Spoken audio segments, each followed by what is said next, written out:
সুপ্রিয় শিক্ষার্থী বন্ধুরা, আসসালামু আলাইকুম। শুভ সকাল। আশা করি যে যেখানে আছো ভালো আছো এবং সুস্থ আছো। সরকারি সৈয়দ হাতেম আলী কর্তৃক আয়োজিত অনলাইন কার্যক্রমের আজকের এই ক্লাসে তোমাদের সবাইকে স্বাগত জানাচ্ছি। আমি মোহাম্মদ নুরুল ইসলাম, প্রভাষক অর্থনীতি, সরকারি সৈয়দ হাতেম আলী কলেজ, বরিশাল। তোমরা যে যেখানে আছো আশা করি আমার সাথে যুক্ত থাকবে এবং তোমরা তোমাদের প্রশ্নগুলো কমেন্টস বক্সে জানিয়ে দাও। তো চলো আমরা আমাদের ক্লাসটি শুরু করে দেই। আজকে আমি আলোচনা করব উচ্চ মাধ্যমিক অর্থনীতি দ্বিতীয় পত্রের ৬ষ্ঠ অধ্যায়ের অর্থায়নের প্রকারভেদ সম্পর্কে আলোচনা করব। তো আমরা আমাদের আলোচনা শুরু করে দেই। এর আগে আমি তোমাদের সাথে আলোচনা করেছিলাম অর্থায়নের ধারণা নিয়ে আলোচনা করেছিলাম। আজকে অর্থায়নের প্রকারভেদ নিয়ে আমরা আলোচনা করব। সুপ্রিয় শিক্ষার্থীবৃন্দ,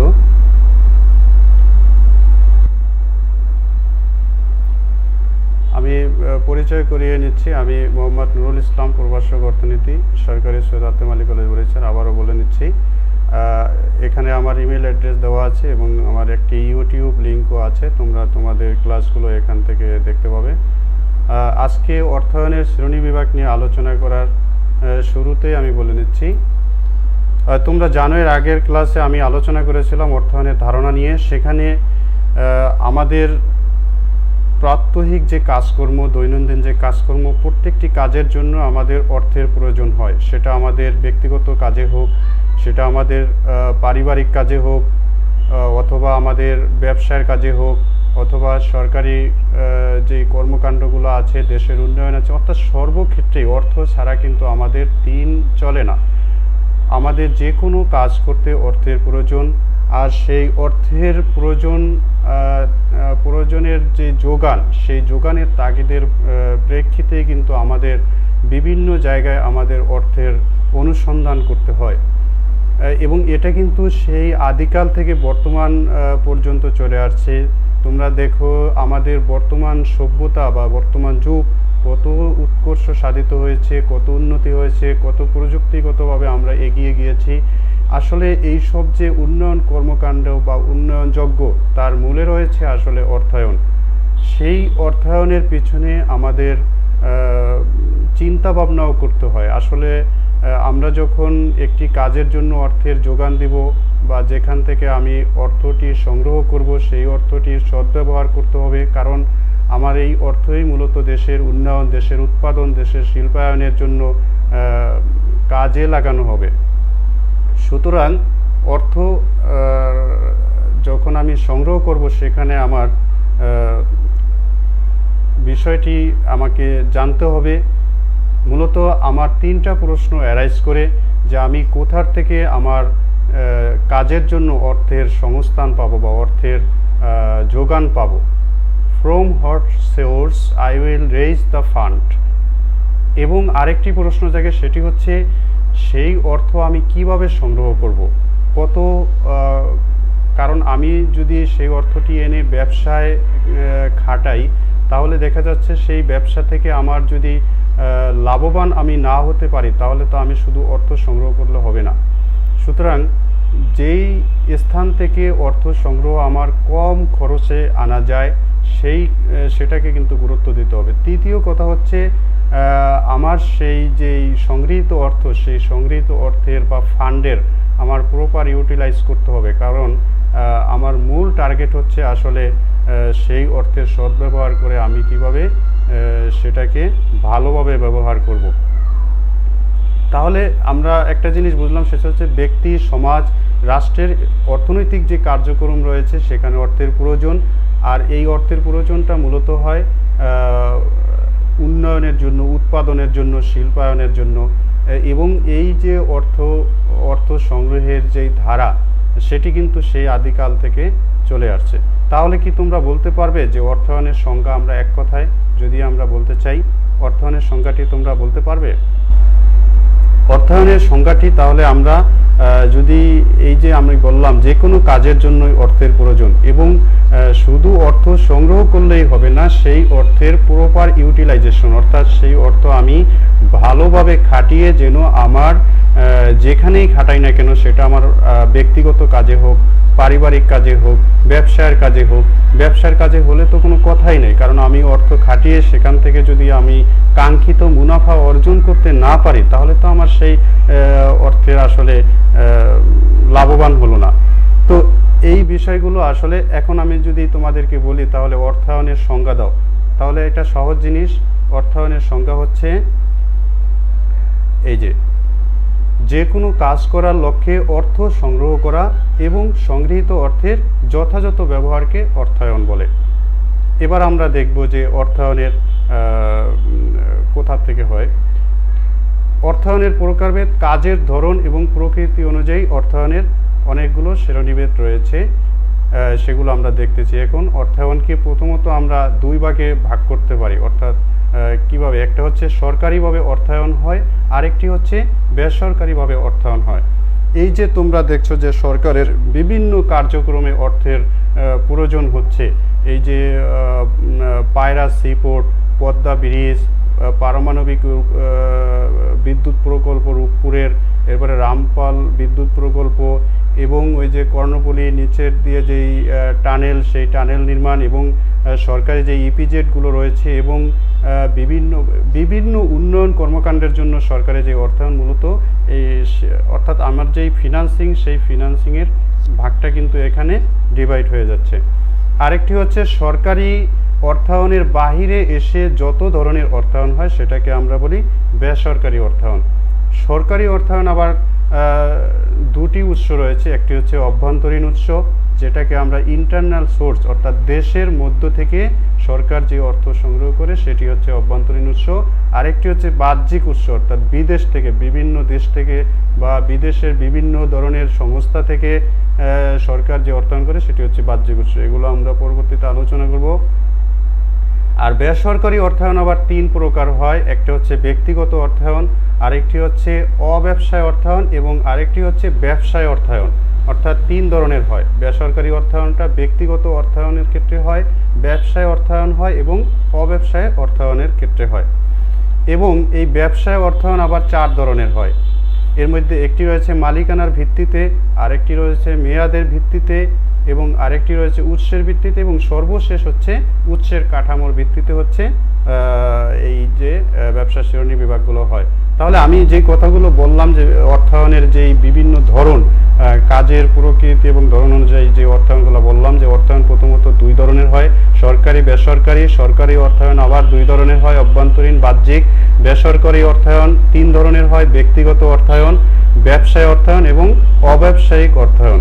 আবার ব্যবসায় অর্থায়ন আবার চার ধরনের হয়, সেটা হচ্ছে মালিকানার ভিত্তিতে, মেয়াদের ভিত্তিতে, উৎসের ভিত্তিতে এবং কাঠামোর ভিত্তিতে। এই যে চার ধরনের অর্থায়ন হলো।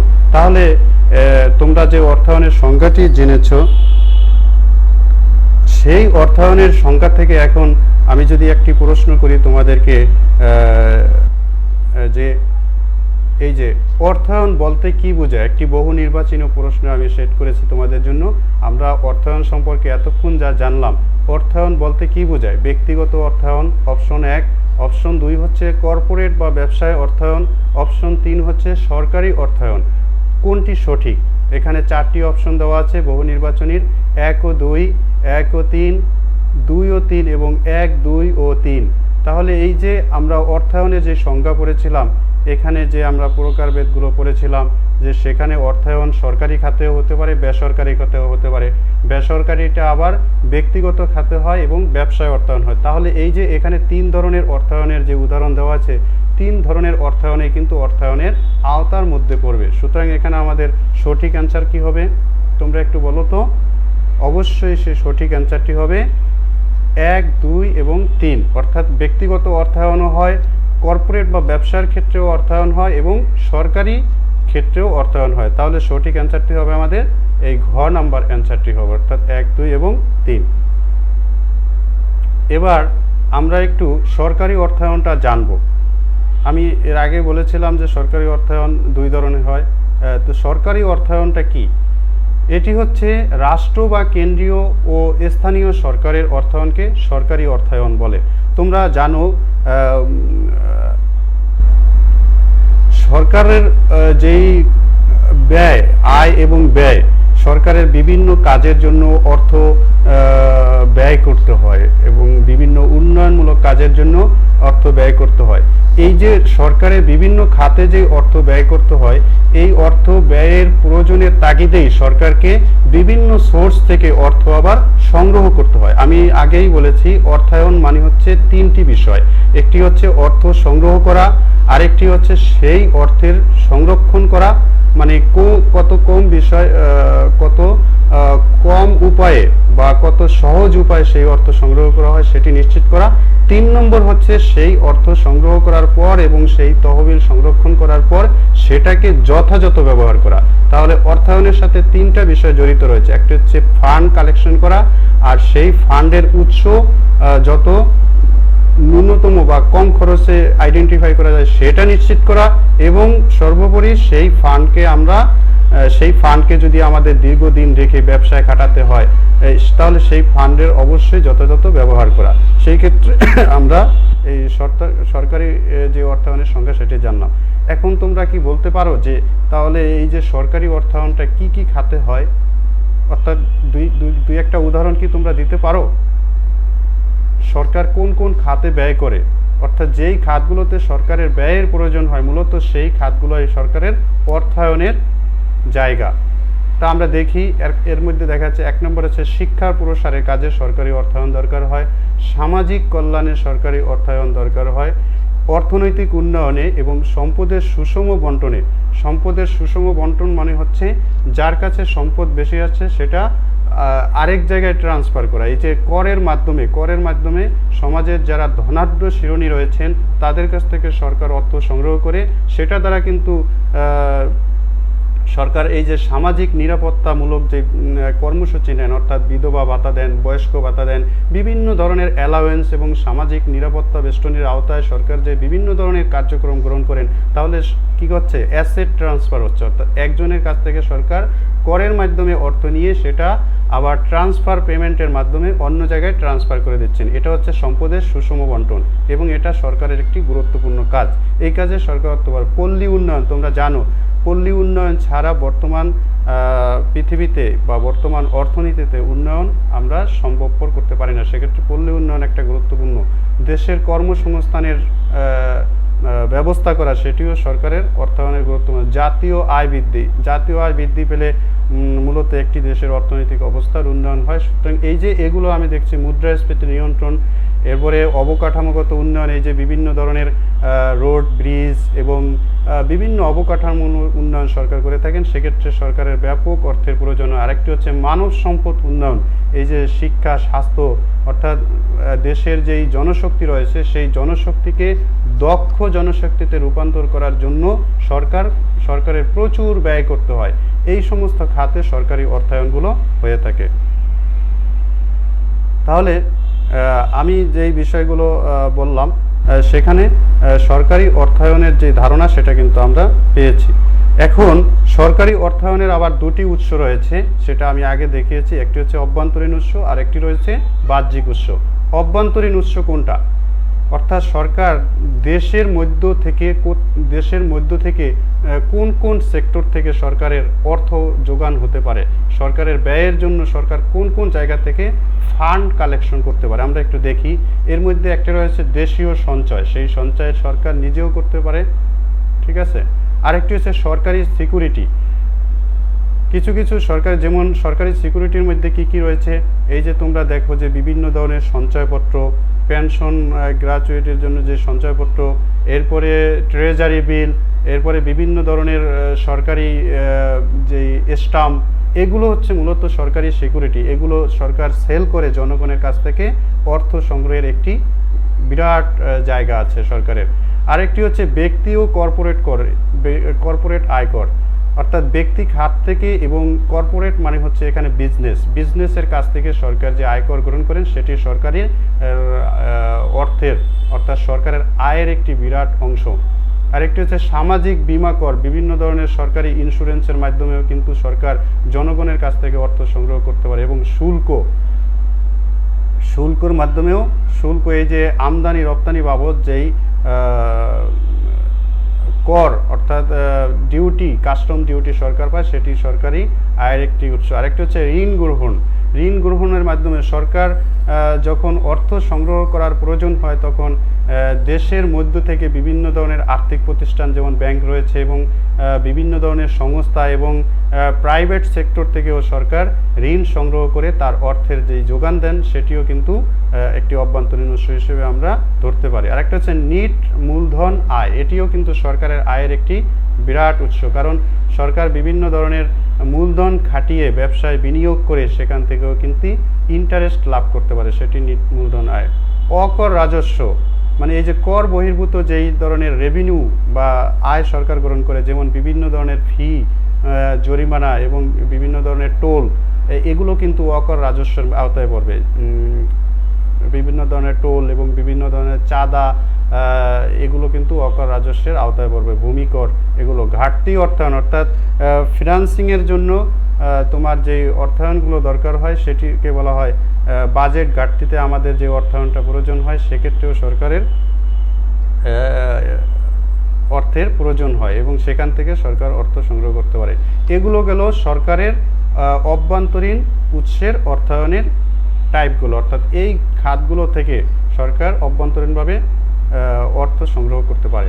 এবার যদি আমরা বাহ্যিক উৎস বলি, এখানে বাহ্যিক বলতে হচ্ছে এক্সটার্নাল, অর্থাৎ সরকার বিদেশ থেকে বিভিন্ন দেশ থেকে এবং বিদেশের বিভিন্ন ধরনের এনজিও থেকে এবং বিভিন্ন ধরনের সংস্থা থেকে, আর্থিক প্রতিষ্ঠান থেকে যেই এগুলো অর্জন করে সেগুলো হচ্ছে সরকারের অর্থায়নের বাহ্যিক উৎস। এর মধ্যে একটা হচ্ছে বৈদেশিক ঋণ। তোমরা জানো বৈদেশিক ঋণের মাধ্যমে সরকার যেমন কোথা থেকে, যেমন বিশ্ব ব্যাংক, IMF, IDB,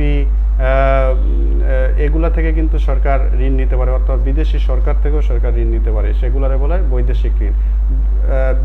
বিভিন্ন দেশ থেকে সরকারের একটি দেশের প্রতি বিভিন্ন ধরনের দান ও অনুদান আসতে পারে, তাহলে এগুলো একটা ফিনান্সিংয়ের সোর্স হয়ে গেল। আরেকটি হচ্ছে বৈদেশিক সাহায্য। এই তোমরা দেখো যে বাংলাদেশ যখন কোনো প্রাকৃতিক দুর্যোগ দ্বারা আক্রান্ত হয় অথবা বাংলাদেশের যে কোনো উন্নয়নমূলক কর্মকাণ্ডে কিন্তু বিভিন্ন দেশ আমাদেরকে সাহায্য করে থাকেন, সেটা হচ্ছে বৈদেশিক সাহায্য।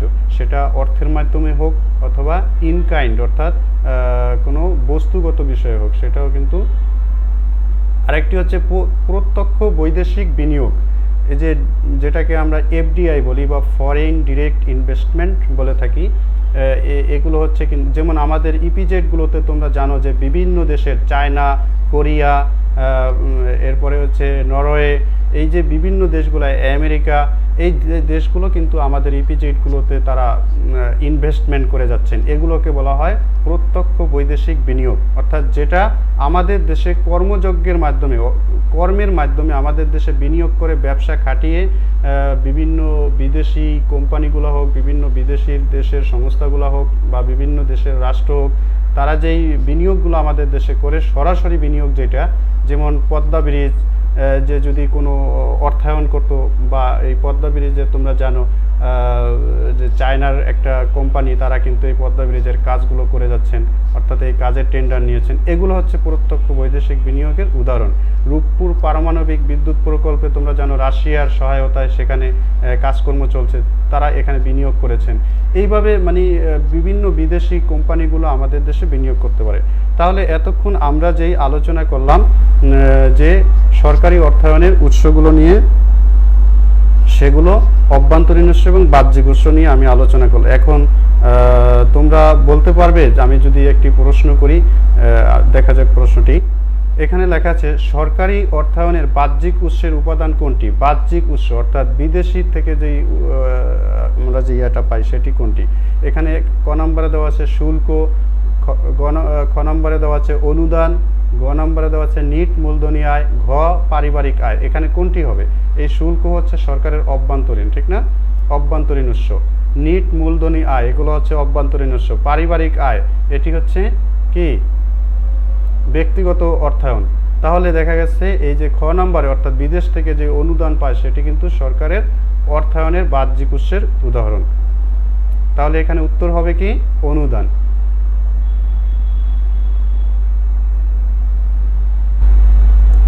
এবার আমরা দেখি বেসরকারি অর্থায়ন, যদি আমরা একটু আলোচনা করি। বেসরকারি অর্থায়ন কোনটা? সরকারি প্রতিষ্ঠান ছাড়া অন্য সকল ব্যক্তি এবং ব্যবসায়ের যে অর্থায়ন সেটাকে বলা হয় বেসরকারি। সোজা কথা, সরকার বাদে অন্য যে অর্থায়নগুলো হবে সেটাকে বেসরকারি অর্থায়ন বলে। এটা আবার তিন ধরনের হয়, একটি ব্যক্তিগত অর্থায়ন, আরেকটি ব্যবসা অর্থায়ন, আরেকটি হচ্ছে অব্যবসায় অর্থায়ন। আমাদের হাতে যেহেতু সময় কম, আমরা একটু তাড়াতাড়ি করতেছি। ব্যক্তিগত অর্থায়ন কোনটা? সাধারণত ব্যক্তি মালিকানায় পরিচালিত ব্যবসায় প্রতিষ্ঠানগুলোর কোনো ধরনের অর্থায়নকে ব্যক্তিগত অর্থায়ন বলে। অর্থাৎ যেই অর্থায়নটা ব্যক্তিগত উদ্যোগে হবে, প্রাইভেটলি হবে। এখানে ব্যক্তিগত বলতে ইন্ডিভিজুয়াল, একজন ব্যক্তি, অথবা প্রাইভেটলি, সেটাকে আমরা বলি ব্যক্তিগত অর্থায়ন। এর মধ্যে তোমরা দেখো, তোমরা বলতে পারো যে এই যে ব্যক্তির নিজস্ব আয়, এটা সে ব্যক্তিগতভাবে সে এই ফান্ডটা ইউজ করতে পারে, অর্থাৎ তার অর্থায়নের উৎস হয়ে গেছে, তার নিজস্ব আয় একটা উৎস হয়ে গেছে। আর কি বলতে পারো তোমরা, যেমন পারিবারিক আয়, এটি কিন্তু ব্যক্তিগত অর্থায়নের একটি উৎস। আরেকটি হচ্ছে আত্মীয় স্বজন বন্ধু বান্ধব থেকে যেই ঋণ আমরা গ্রহণ করে আমাদের ব্যক্তিগত কাজে খাটাই বা ব্যবসার কাজে খাটাই, যেভাবেই করি না কেন, এটাও কিন্তু ব্যক্তিগত অর্থায়নের আওতায় পড়বে। আরেকটি হচ্ছে অনেক সময় দেখা গেছে ব্যক্তি প্রয়োজনে ব্যাংক থেকে অথবা অন্য অন্য আর্থিক প্রতিষ্ঠান থেকে ঋণ নিয়ে তার কাজ করেন, সেক্ষেত্রে কিন্তু এটাও কিন্তু ব্যক্তিগত অর্থায়নের আওতায় পড়বে। 2 নম্বরে রয়েছে, আমরা জানি যে ব্যবসায় অর্থায়ন রয়েছে। বেসরকারি অর্থায়নের দ্বিতীয় যেটি, সেটি হচ্ছে ব্যবসায় অর্থায়ন। আচ্ছা, আমি একটু দেখি তোমরা কারা কারা আমার সাথে যুক্ত হয়েছো।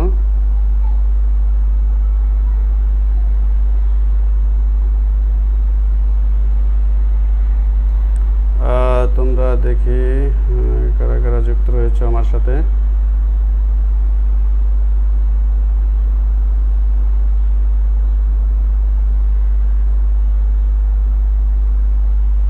যাক, যারা যারা যুক্ত রয়েছে সবাইকে ধন্যবাদ জানাচ্ছি। তোমাদের প্রশ্ন থাকলে তোমরা সেটা আমাকে জানাতে পারো। তো ব্যবসায় যে অর্থায়ন, সেই ব্যবসায় অর্থায়নের মধ্যে পড়বে আবার মালিকানার ভিত্তিতে ব্যবসার যে অর্থায়ন, সেটি অবশ্যই মনে রাখতে হবে বিজনেস বা কর্পোরেট যেই ফিনান্সিং, সেটি যেন মুনাফা অর্জনের উদ্দেশ্যে। ব্যবসা মানেই হচ্ছে সেখানে লাভ হওয়ার, অর্থাৎ প্রফিট অর্জনের একটা লক্ষ্য থাকবে।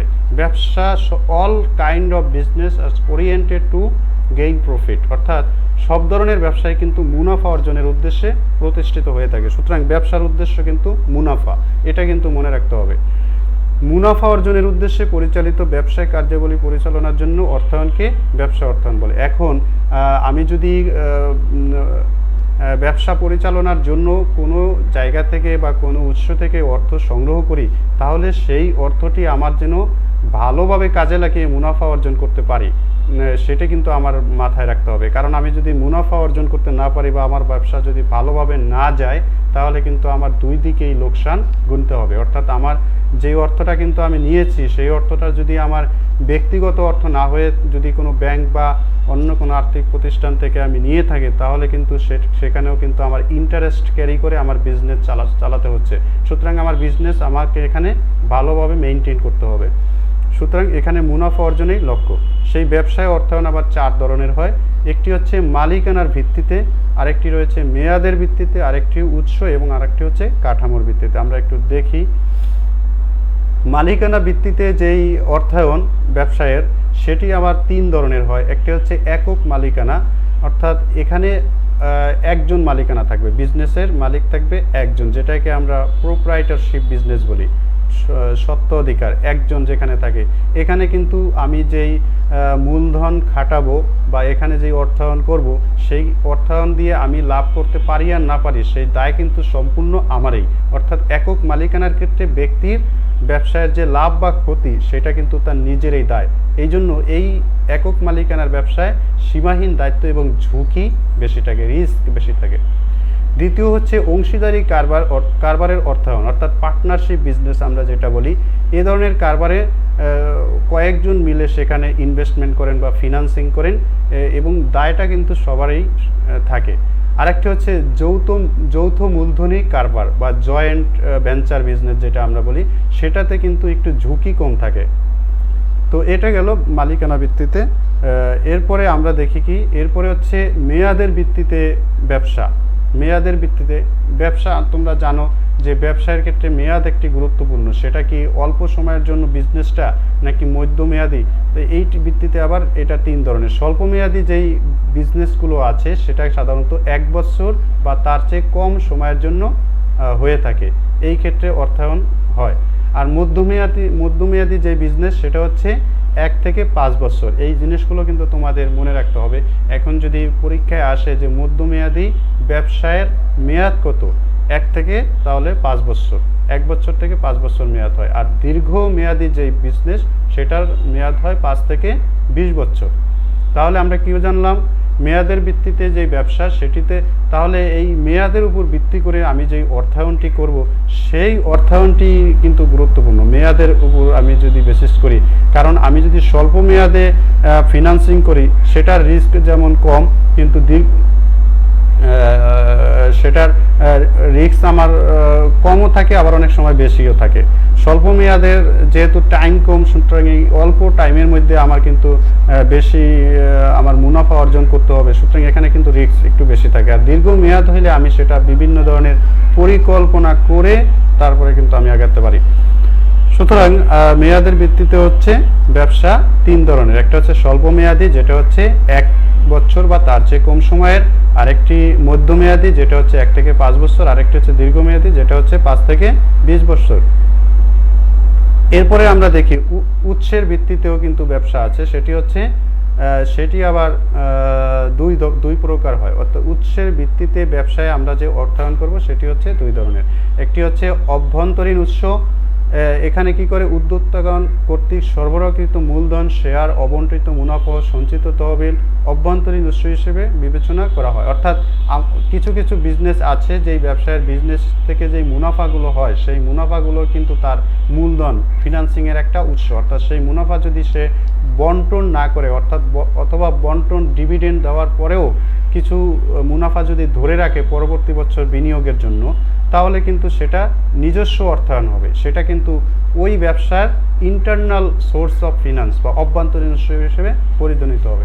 অথবা পরিশোধিত মূলধন, যেটা তোমরা জানো যে ব্যবসা শুরু করার প্রাথমিক পর্যায়ে যে ধরনের মূলধন নিয়ে ব্যবসা শুরু করতে হয় সেটাও কিন্তু কি অভ্যন্তরীণ সোর্স অফ ফিনান্স। এরপরে হচ্ছে সঞ্চিত তহবিল। আচ্ছা, এগুলো গেল। সোজা কথা, কোনো কর্পোরেশন বা বিজনেসের নিজস্ব যেই অর্থায়ন সেটাই হচ্ছে ব্যবসায়ের উৎসের ভিত্তিতে অভ্যন্তরীণ উৎস। আরেকটি হচ্ছে বাহ্যিক উৎস। সেটা হচ্ছে ব্যবসায়ের নিজস্ব কোনো অর্থ নাই, বাহিরের থেকে ফিনান্স করতে হয়। ঋণ হিসেবে নিয়ে তারপরে তার ব্যবসা পরিচালনা করতে হয়। এটা হচ্ছে উৎসের ভিত্তিতে বাহ্যিক উৎস ব্যবসায়ের। তো এই বাহ্যিক উৎসটা আবার 2 ধরনের হয়। একটা হচ্ছে দেশীয়, সেখানে প্রাপ্য বিল, এরপরে ডিসকাউন্টিং বা বাট্টাকরণ, প্রদেয় বিল, বাণিজ্যিক পত্র ক্রেতা হতে অগ্রিম গ্রহণ, মজুত মাল বন্ধকীকরণ, বাণিজ্যিক ব্যাংক ও বিশেষায়িত ব্যাংক, গ্রামীণ ব্যাংক, মহাজন, সুদের কারবারি। এগুলো হচ্ছে দেশীয় উৎস থেকে তার ঋণ গ্রহণ করে এই বিভিন্ন মাধ্যমে সে হচ্ছে অর্থের যোগান দিতে পারে, অর্থাৎ ফিনান্সিং করতে পারে তার ব্যবসায়। আরেকটি হচ্ছে আন্তর্জাতিক উৎস। সেটি হচ্ছে দাতা দেশ ও সংস্থা কর্তৃক সাহায্য, ঋণ, দান, অনুদান প্রভৃতি। এগুলো হচ্ছে উৎসের ভিত্তিতে। তাহলে আমরা উৎসের ভিত্তিতে ব্যবসায়ের যেই ফিনান্সিং সেটা কি, একটি হচ্ছে অভ্যন্তরীণ উৎস, আরেকটি হচ্ছে বাহ্যিক উৎস। অভ্যন্তরীণ উৎসটা হচ্ছে ওই কর্পোরেট বা বিজনেসের ইন্টারনাল, অর্থাৎ নিজস্ব ফান্ড, সেটা তাদের নিজস্ব মূলধনও হতে পারে, নিজস্ব শেয়ারও হতে পারে, অবন্টিত মুনাফাও হতে পারে এবং তাদের নিজস্ব সঞ্চিত তহবিলও হতে পারে। আরেকটি হচ্ছে বাহ্যিক উৎস, যেটা তার ব্যবসার বাইরে থেকে ঋণ গ্রহণ করে ব্যবসা পরিচালনার জন্য যে ফিনান্সিং সেটি। তো এই যে বিষয়গুলো সেটি আমি আলোচনা করলাম। উৎসের কাঠামোর ভিত্তিতে, উৎসের যে কাঠামোর ভিত্তিতে অর্থায়ন আবার 2 প্রকার। একটা হচ্ছে ঘ নম্বরে যেটা, সেটা হচ্ছে প্রাতিষ্ঠানিক উৎস। যখন কোনো স্বীকৃত বা রাষ্ট্রীয়ভাবে বৈধ আর্থিক প্রতিষ্ঠান থেকে যে অর্থায়ন করা হয় তখন তাকে প্রাতিষ্ঠানিক অর্থায়ন বলে, অর্থাৎ ফর্মাল ফিনান্সিং বলে। যেমন আমরা যদি ব্যাংক থেকে বা কোনো আর্থিক প্রতিষ্ঠান থেকে আমরা ঋণ নিয়ে, তোমরা জানো বাংলাদেশে আর্থিক প্রতিষ্ঠান দুই ধরনের হয়, একটা হচ্ছে ব্যাংকিং আর একটি হচ্ছে নন ব্যাংকিং। তো নন ব্যাংকিংয়ের মধ্যে কোনগুলো রয়েছে, এখন বর্তমানে মনে হয় নন ব্যাংকিং আর্থিক প্রতিষ্ঠান প্রায় 35টির উপরে, যেমন আইডিএলসি, ইউনাইটেড ফিনান্স, লঙ্কা বাংলা, এগুলো হচ্ছে এগুলো থেকেও কিন্তু ঋণ নেওয়া যায়। বাংলাদেশ হাউস বিল্ডিং কর্পোরেশন, এগুলো হচ্ছে নন ব্যাংক, কিন্তু এখান থেকে ঋণ গ্রহণ করা যায়। তো এই ব্যাংক এবং নন ব্যাংক ফাইন্যান্সিয়াল প্রতিষ্ঠান, এগুলো যেহেতু সরকার কর্তৃক স্বীকৃত বা বাংলাদেশ কর্তৃক অনুমোদিত, এই জায়গাগুলো থেকে যদি ফান্ড বা কেউ লোন নেয়, ব্যবসা পরিচালনা করে, তখন সেটা হবে উৎসের ভিত্তিতে প্রাতিষ্ঠানিক উৎস। আর অপ্রাতিষ্ঠানিক উৎস কোনটা, অর্থাৎ যেটার কোনো স্বীকৃতি নাই, কাগজপত্রে যেটা, অর্থাৎ আত্মীয় স্বজন, বন্ধু বান্ধব, এগুলো থেকে তুমি ঋণ নিয়েও ব্যবসায় তোমার বিনিয়োগ করতে পারো বা ফিনান্সিং করতে পারো। আমরা ব্যবসায় অর্থায়নের যে বিষয়গুলো নিয়ে আলোচনা করলাম এতক্ষণ, সেখানে কি আলোচনা করলাম? ব্যবসায় অর্থায়ন 4 ধরনের হয়। একটা হচ্ছে মালিকানার ভিত্তিতে, আর সেইটা আবার 3 ধরনের: একক মালিকানা, অংশীদারি মালিকানা এবং যৌথ কারবারি। আর একটি হচ্ছে আমরা মেয়াদের ভিত্তিতে, সেটি হচ্ছে 3 ধরনের: স্বল্প মেয়াদি, মধ্যমেয়াদী, আরেকটি হচ্ছে দীর্ঘমেয়াদী। এবং উৎসের ভিত্তিতে আমরা 2 ধরনের পেয়েছিলাম, সেটা হচ্ছে অভ্যন্তরীণ উৎস, বাহ্যিক উৎস। আর বাহ্যিক উৎসটা আবার 2 ধরনের, সেটা হচ্ছে দেশীয় উৎস, আর একটা হচ্ছে আন্তর্জাতিক উৎস। এরপরে কাঠামোর ভিত্তিতেও আমরা দেখেছিলাম যে কাঠামোর ভিত্তিতেও অর্থায়ন 2 ধরনের হয় ব্যবসায়ের ক্ষেত্রে, সেটিও একটা হচ্ছে প্রাতিষ্ঠানিক উৎস আর একটা হচ্ছে অপ্রাতিষ্ঠানিক উৎস। এখন এই যে আমরা আলোচনা করলাম ব্যবসা অর্থায়নের, এখন তোমাদেরকে যদি আমি একটি প্রশ্ন করি যে ব্যবসায় অর্থায়নের উৎস কোনটি, এই প্রশ্নের উত্তর তোমরা অবশ্যই দিতে পারবে তোমরা যদি আলোচনা শুনে থাকো। 1 নম্বরে হচ্ছে ব্যক্তির আয়কর, আরেকটি হচ্ছে প্রত্যক্ষ বৈদেশিক বিনিয়োগ, গ নম্বর হচ্ছে সংরক্ষিত তহবিল এবং ঘ নম্বর হচ্ছে নিট মূলধনী আয়। তোমরা জানো যে ব্যক্তির আয়কর, এটি কোন ধরনের ফিনান্স বা অর্থায়ন? এটি হচ্ছে সরকারের অর্থায়ন, কারণ সরকার ব্যক্তি থেকে আয়কর নিয়ে ফিনান্স করতে পারে। আর কিন্তু আমরা চেয়েছি ব্যবসায় অর্থায়ন, তাহলে এই ক নম্বর হবে না। খ নম্বর হচ্ছে প্রত্যক্ষ বৈদেশিক বিনিয়োগ। আমি আলোচনা করেছিলাম যেমন সরকার বড় বড় যেই প্রকল্পগুলো রয়েছে সেখানে বিদেশিরা যেই বিনিয়োগগুলো করেন, যেমন ইপিজিডে, এই যে পারমাণবিক বিদ্যুৎ প্রকল্প, পায়রা সিপোর্ট, পদ্মা ব্রিজ, এগুলোতে যে অর্থায়ন, সেগুলো অবশ্যই তাহলে ব্যবসায় অর্থায়নের উৎস না, অর্থাৎ ব্যক্তিগত ব্যবসা না, সেটি সরকারি বাহ্যিক উৎসের অর্থায়ন। এবং ঘ নম্বর হচ্ছে নিট মূলধনী আয়। নিট মূলধনী আয় হচ্ছে সরকার বিনিয়োগ করে যেই আয় পায়, সুতরাং এটাও হবে না। শুধু সংরক্ষিত তহবিল, অর্থাৎ ব্যবসায়ের যারা ব্যবসা করবেন তাদের আগে থেকে যদি সংরক্ষিত ফান্ড থাকে, সেটা তাদের অর্থায়নের উৎস হতে পারে। সুতরাং সঠিক উত্তর কোনটি হবে? সঠিক উত্তর হবে ঘ, অর্থাৎ সংরক্ষিত তহবিল। আমরা এতক্ষণ অনেক আলোচনা করলাম। আমাদের ব্যবসা অর্থাৎ বেসরকারি অর্থায়নের সর্বশেষ সেটি হচ্ছে অব্যবসায় অর্থায়ন। অব্যবসা অর্থাৎ যেখানে মুনাফা থাকবে না, যেই ব্যবসায় সমাজে অনেক কাজ আমরা করে থাকি, সেটা ব্যক্তিগতভাবে হোক বা সমষ্টিগতভাবে হোক, সেটা কিন্তু মুনাফা অর্জন উদ্দেশ্য নয়, সেই ধরনের অর্থায়নকে বলতে অব্যবসায় অর্থায়ন বলে। যেমন সমাজের কোনো কল্যাণমূলক কাজে যদি কেউ দান বা অনুদান করে, এবং যেমন মসজিদ, মন্দির, স্কুল, এগুলা যদি দাতব্য সংস্থার মাধ্যমে অথবা ব্যক্তিগত দানের মাধ্যমে প্রতিষ্ঠিত হয়, এগুলোও এক ধরনের অর্থায়ন, ঠিক আছে। এবং সমাজের দরিদ্র মানুষকে বা সুবিধাবঞ্চিত মানুষকে যদি কেউ ব্যক্তিগতভাবে বা সরকারিভাবে মুনাফা ছাড়া অর্থাৎ লাভ ছাড়া যদি বিনিয়োগ করে, সেটাও কিন্তু ফিনান্সিং, কিন্তু সেই ফিনান্সিংটা পড়বে অব্যবসায় অর্থাৎ নন কর্পোরেট ফিনান্সিংয়ের মধ্যে পড়বে। তো আজকে আমরা অনেক বিষয় নিয়ে আলোচনা করলাম, তোমরা দেখতে পেরেছো। তো আশা করি তোমাদের উপকার হয়েছে। আমরা আজকে ব্যবসায় অর্থায়নের অনেকগুলো ধরন নিয়ে, অর্থাৎ ব্যবসায় কত ধরনের অর্থায়ন হতে পারে সেটা হচ্ছে আমরা আলোচনা করলাম। অর্থাৎ অর্থায়নের শ্রেণী বিভাগ নিয়ে আমরা আজকে আলোচনা করেছি। পরবর্তী ক্লাসে আমরা অর্থায়নের উৎস নিয়ে আলোচনা করব ইনশাআল্লাহ। তো তোমরা সেই পর্যন্ত সাথেই থাকো এবং পরবর্তী ক্লাসের জন্য ওয়েট করো। আজকের ক্লাস এখানেই তোমাদের ধন্যবাদ জানিয়ে শেষ করছি। তোমরা ভালো থেকো এবং সুস্থ থেকো। তোমাদের সবার শুভকামনা জানিয়ে আজকের ক্লাস এখানেই সমাপ্তি ঘোষণা করছি। আল্লাহ হাফেজ।